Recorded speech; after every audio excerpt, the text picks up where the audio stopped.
കല്യാണി തീർത്തു പറഞ്ഞു ആന്റിയോടും അങ്കിളിനോടും ഒപ്പം പുതിയ വീട്ടിൽ താമസിക്കാൻ തയ്യാറാണെന്ന്. അഖില, നിന്റെ മനസ്സൊരുക്കിയുള്ള പ്രാർത്ഥന ദൈവം കേട്ടു. സന്തോഷമായി സുബ്രു, നീ ചെയ്തത് ഒരു വലിയ കാര്യമാണ്. എന്താ അങ്കിളെ ഇത്? അങ്കിളെ, ഞാനൊരു സന്തോഷ വാർത്ത അറിയിക്കാനാണ് വന്നത്, അല്ലാതെ നന്ദി പ്രകടനത്തിനൊന്നുമല്ല. ആ, ഇനി എത്രയും പെട്ടെന്ന് എല്ലാരും കൂടി പുതിയ വീട്ടിലേക്ക് താമസം മാറാൻ നോക്കണം. കല്യാണിയുടെ ഇഷ്ടത്തിന് ആനന്ദ് ഒരിക്കലും എതിരി നിൽക്കില്ലെങ്കിൽ, പ്രത്യേകിച്ചും കല്യാണിയുടെ ഇപ്പോഴത്തെ അവസ്ഥയിൽ. അങ്കിളെ വിളിച്ചപ്പോ ഞാൻ ഓഫീസിലായിരുന്നു. 1 മണിക്കൂർ പെർമിഷൻ എടുത്താ ഞാൻ ഇറങ്ങിയത്. ഇനിയും തിരിച്ചെത്താൻ വൈകിയ മെമ്മോ കിട്ടും. ഗുരുജി എവിടെ? ഗുരുജി ധ്യാനത്തിലാണ്. ഓ, ഇറങ്ങട്ടെ അങ്കിൾ. ആന്റി ശരി.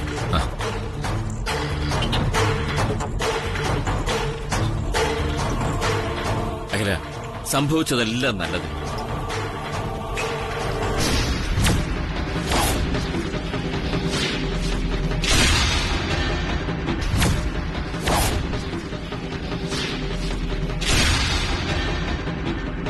അതെ, സംഭവിച്ചുകൊണ്ടിരിക്കുന്നതും നല്ലതിന്. ഇനി സംഭവിക്കാൻ പോകുന്നതും നല്ലതിന്.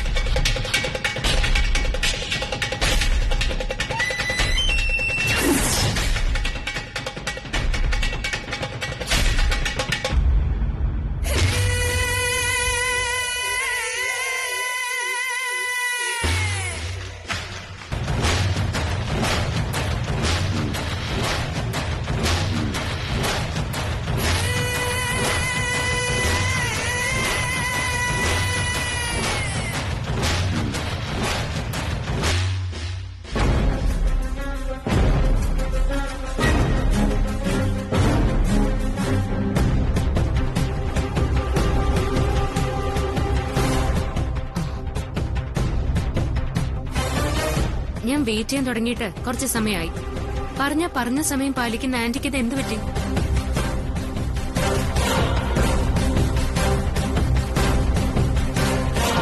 എന്താ ആന്റിയുടെ മുഖത്തൊരു സന്തോഷമില്ലാത്ത?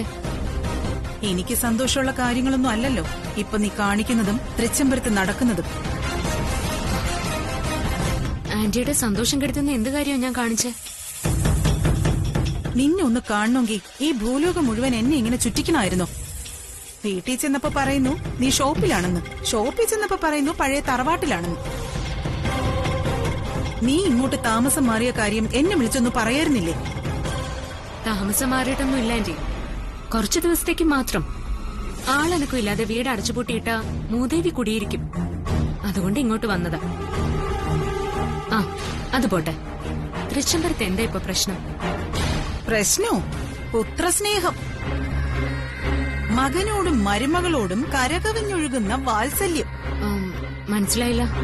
തൃച്ചംബരത്ത് എന്ത് നടന്നാലും എന്നേക്കാൾ മുമ്പേ അറിയുന്ന നീ ഇപ്പോഴത്തെ കാര്യങ്ങളൊന്നും അറിയുന്നില്ലേ? അഖില ഇന്നലെ രാത്രി മുതൽ തൃച്ചംബരത്തില്ല.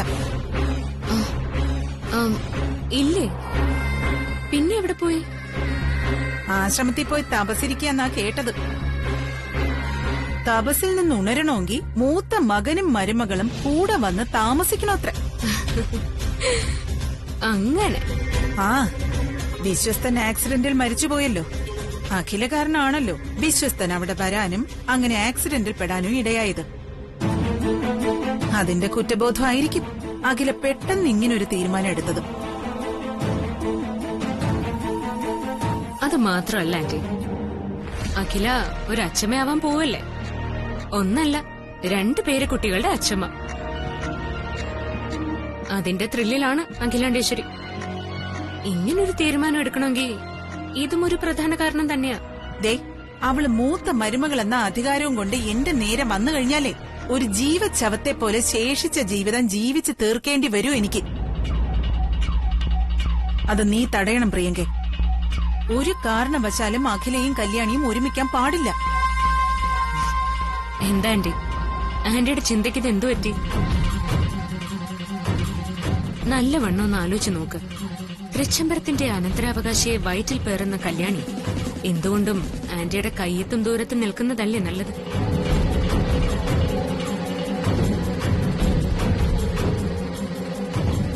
അല്ലെങ്കിൽ ദിവസങ്ങൾ ചടപടാന്നിങ്ങ് കഴിഞ്ഞു പോവും. ഒടുവിൽ ഒരവകാശിയും കൂടി പിറക്കും തൃച്ചംബരത്തിൽ. പ്രിയങ്കേ, നീ പറഞ്ഞു വരുന്നത്? അതെ ആന്റി, ഇനി തൃച്ചംബരത്തിൽ പുതിയ അവകാശി പിറക്കാൻ പാടില്ല. അതിന് കല്യാണി വിലാസിനി ആന്റിയുടെ അടുത്തുണ്ടാവുന്നത് എന്തുകൊണ്ടും നല്ലതാണ്. അതിന് പ്രിയങ്കെ ഇപ്പൊ താമസിക്കുന്ന തൃച്ചംബരത്തേക്കല്ലല്ലോ അവര് വരാൻ പോകുന്നത്. കല്യാണിയും ആനന്ദിനെയും കൂട്ടി മറ്റൊരു വീട്ടിലേക്കാ പോകുന്നേ. അറിയാലോ, തൃച്ചംബരത്തിന് ഈ ജില്ലയിൽ 8 വീടുകളുണ്ടെന്ന്. ആന്റി, ഏത് വീട്ടിലേക്ക് പോയാലും ആന്റി കൂടെ പോയിരിക്കണം. പ്രിയങ്ക? അതെ ആന്റി, മുളയിലെ നുള്ളാനുള്ളത് മുളയിലെ നുള്ളിക്കളയണം. എന്താ ഞാൻ പറഞ്ഞത് മനസ്സിലായി കാണുമല്ലോ ആന്റിക്ക്?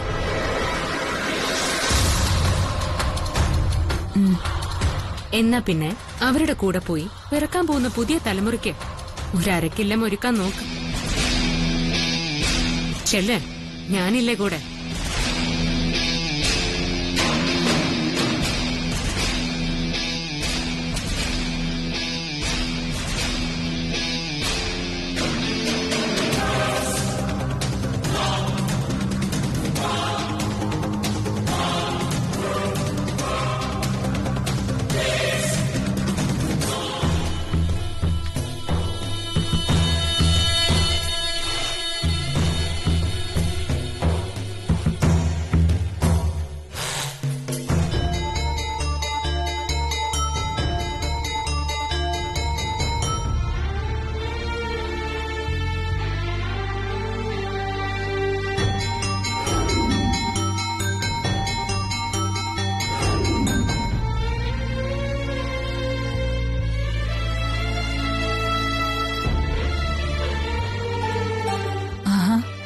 വല്യഞ്ഞ് ടെറസ് നിൽക്കായിരുന്നോ?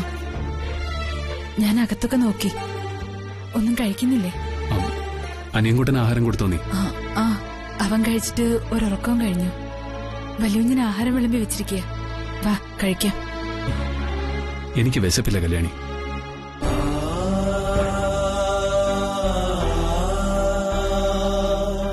കല്യാണി, നീ അമ്മയോടൊപ്പം താമസിക്കാൻ പോണെന്ന് പറഞ്ഞതിന്റെ അർത്ഥം എനിക്ക് മനസ്സിലായില്ല.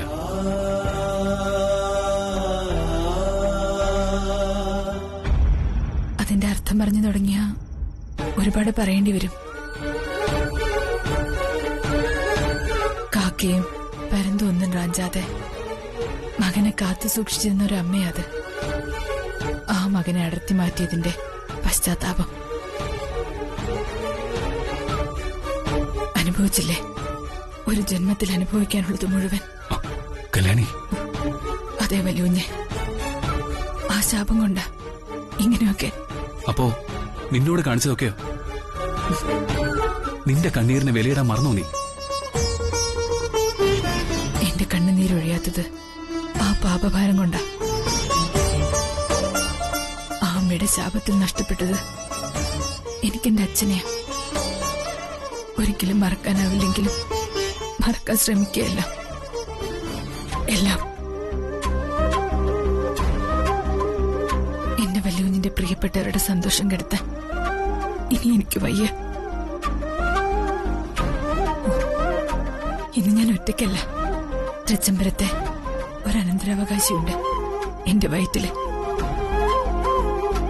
ആ കുഞ്ഞ് വളരാനുള്ളത് അവിടെയാ, ആ അച്ഛന്റെ അമ്മയുടെയും തണലിൽ. അവരുടെ സ്നേഹവാത്സല്യങ്ങൾ ഏറ്റു വളരണം. കല്യാണി, നീ അപ്പോ ഇതുവരെ നിന്നോട് കാണിച്ചതൊക്കെ നിനക്ക്? ഇന്ന് കല്യാണിക്ക് പ്രിയപ്പെട്ടവരുടെ നഷ്ടങ്ങളുടെ തൂക്കം അറിയാം, സങ്കടങ്ങളുടെ ആഴം അറിയാം.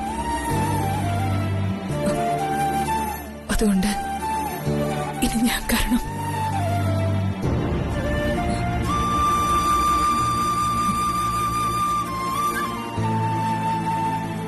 വാശിയുടെ പേരിൽ എന്റെ അച്ഛനോട് ഞാൻ പറയാൻ ബാക്കി വെച്ചതൊന്നും ഇനി എനിക്ക് ആകെ എന്റെ വല്യുഞ്ഞിന് വേണ്ട. കല്യാണിക്കുന്ന വാശിയും വൈരാഗ്യം ഒന്നുമില്ല. സ്നേഹിക്കുക, ബഹുമാനിക്കുക, എല്ലാം നമ്മുടെ കുഞ്ഞിന് വേണ്ടിയാ. വലിയ എന്റെ തീരുമാനത്തെ അനുകൂലിക്കുന്ന എന്റെ വിശ്വാസം. തെറ്റായ ഒരു തീരുമാനമല്ല ഞാൻ എടുത്തതെന്ന് എനിക്ക് നല്ല വിശ്വാസമുണ്ട്.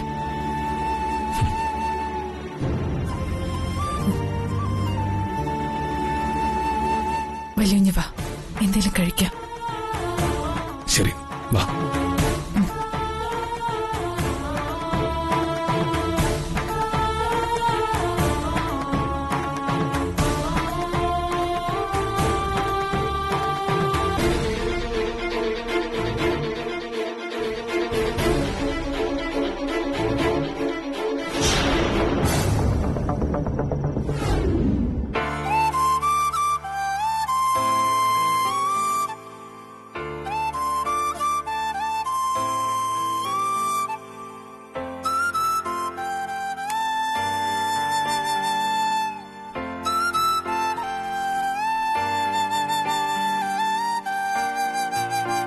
ആ, അവിടെ വെക്കും. വിളക്ക് അതിൽ വെച്ച്.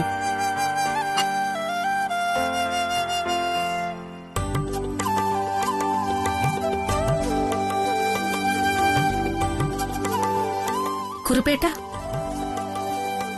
എന്തിനാ ഇങ്ങനെ ടെൻഷൻ അടിക്കുന്നേ? അവരിങ്ങ് വരുമല്ലോ. തൃച്ചംബരത്തുനിന്ന് സാറോ മേടോ വരുമെന്ന് പറഞ്ഞാ പിന്നെ എനിക്കൊരു പരവേശമാണ്. അവര് വരുന്നതുവരെ ഒരു സമാധാനം ഉണ്ടാവില്ല. കുറുപ്പങ്ങനെ.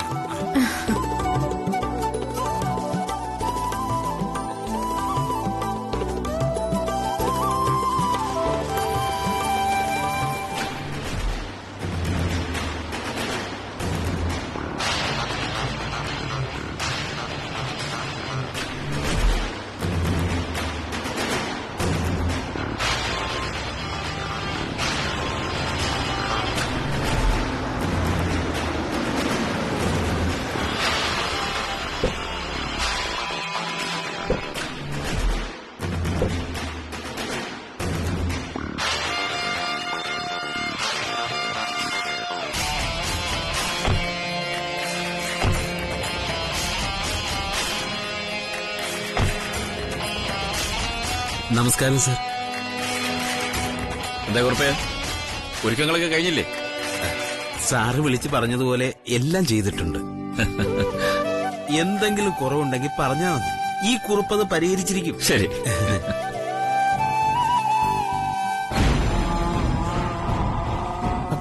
നന്ദന, ആന്റി, ആന്റി, ആ വിളക്ക് തെളിയിച്ചിട്ട് അതുമായിട്ട് അകത്ത് കയറിക്കോളൂ.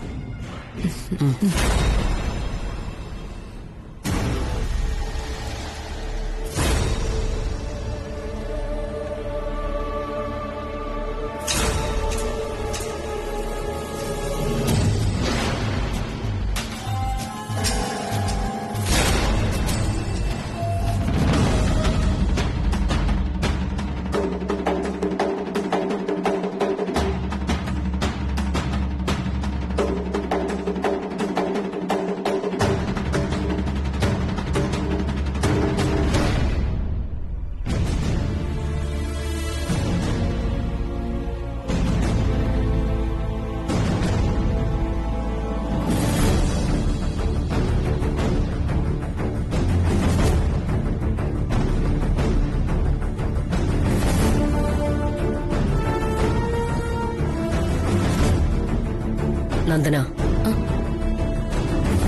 പൂജാമുറിയിൽ തിരി തെളിയിച്ച് പ്രാർത്ഥിച്ചതിന് ശേഷം അടുപ്പ് കത്തിച്ചാൽ മതി. ചെല്ല. അച്ഛൻ,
ശ്രീ പാർവതി സരസ്വതി മഹാലക്ഷ്മി നമോസ്തുതേ.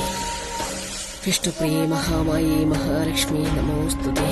കമലേ വിമലേ ദേവി മഹാലക്ഷ്മി നമോസ്തുതേ.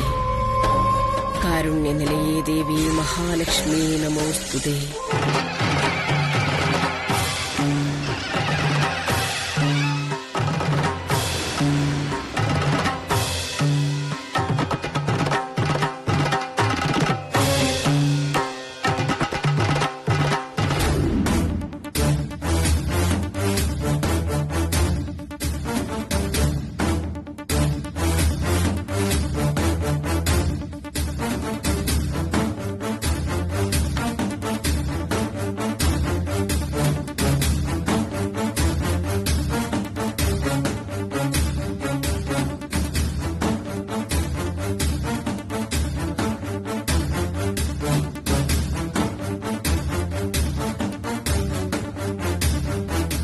ആഹാ, കൃഷ്ണേട്ടൻ ഇവിടെ വന്ന് നിൽക്കായിരുന്നോ? ഞാൻ താഴെയൊക്കെ നോക്കി. പുതിയ കൂടാരമല്ലേ, വെറുതെ ഒരു രസം. ബാൽക്കണി നിന്നപ്പോ തണുത്ത കാറ്റൊക്കെ കൊണ്ടപ്പോ മനസ്സൊന്ന് തണുത്തു. മനസ്സ് തണുക്കാൻ അതുമാത്രമല്ല കാരണം. അഖിലയ്ക്കൊരു മാറ്റം വന്നപ്പോ തന്നെ ഈ വീട്ടിൽ എല്ലാവരുടെയും മുഖത്ത് ഒരു പുതിയ വെളിച്ചം വന്നു. പഴയ എന്റെ സ്വഭാവത്തെക്കുറിച്ച് ഓർക്കുമ്പോ എനിക്ക് തന്നെ ഭയം തോന്നുക. അതൊക്കെ മറന്നേക്കില്ല. എന്റെ മനസ്സിൽ ഇപ്പൊ ഏതു നേരവും കല്യാണിയുടെ മുഖ കൃഷ്ണേട്ട. അവളാകെ തകർന്നു പോയി. കരഞ്ഞു കരഞ്ഞു കോലം കെട്ടു. എങ്ങനെ കരയാതെയും വിഷമിക്കാതിരിക്കുമെങ്കില. അങ്ങനെയാണ് ദാസ് ആ രണ്ട് കുട്ടികളെയും സ്നേഹിച്ചു വളർത്തി.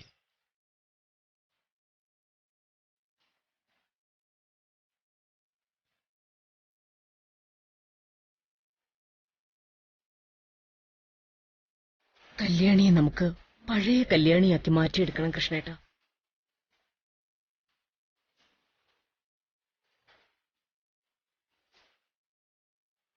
കല്യാണി എല്ലാം മറന്ന് തിരിച്ചു വരണം. അതിനവള് വീണ്ടും ആനന്ദ് ഗ്രൂപ്പ് ഓഫ് കമ്പനീസിന്റെ ബ്രാൻഡ് അംബാസഡർ ആവണം. പഴയതെല്ലാം മറക്കാൻ അവൾക്ക് ചില ചുമതലകൾ കൂടി ഏൽപ്പിച്ചു കൊടുക്കുന്നത് നല്ലതായിരിക്കും. നമ്മുടെ ജീവിതത്തിലേക്ക് ആ പഴയ സന്തോഷകാലങ്ങളെല്ലാം തിരിച്ചു വരികയാ കൃഷ്ണേട്ട.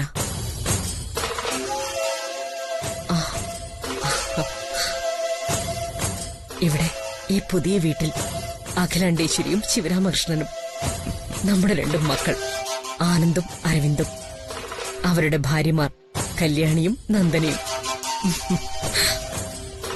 രണ്ടാൾക്കും ഒരേ പ്രായത്തിൽ തൃച്ചംബരത്ത് ജനിക്കാൻ പോകുന്ന രണ്ടു പേരക്കുട്ടികൾ. കിലുക്കാംപെട്ടികളെപ്പോലെ ഈ രണ്ടു കുട്ടികളും ഈ വീട്ടിൽ ഓടി നടക്കുമ്പോ എന്തൊരു സന്തോഷമായിരിക്കും.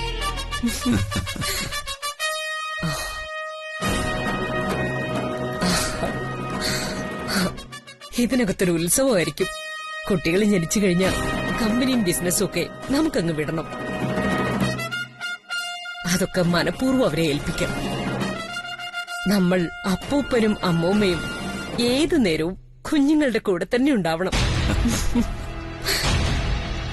ഞാൻ ആ രണ്ടു പേരക്കുട്ടികളെയും ഒരുമിച്ചെടുത്ത് നടക്കും. കഴുത്ത് ഞെരിച്ചു കൊല്ലാൻ. എന്ത് പറ്റിയേക്കില്ല? സന്തോഷം കൊണ്ട് പരിസരം മറന്നു പോവുകയാണ്. അതെ കൃഷ്ണേട്ട, സന്തോഷായി എനിക്ക്. ഞാൻ നാളെ തന്നെ ഔട്ട് ഹൗസിലേക്ക് പോവും കല്യാണിയെ വിളിക്കാൻ. ഞാൻ പോവും.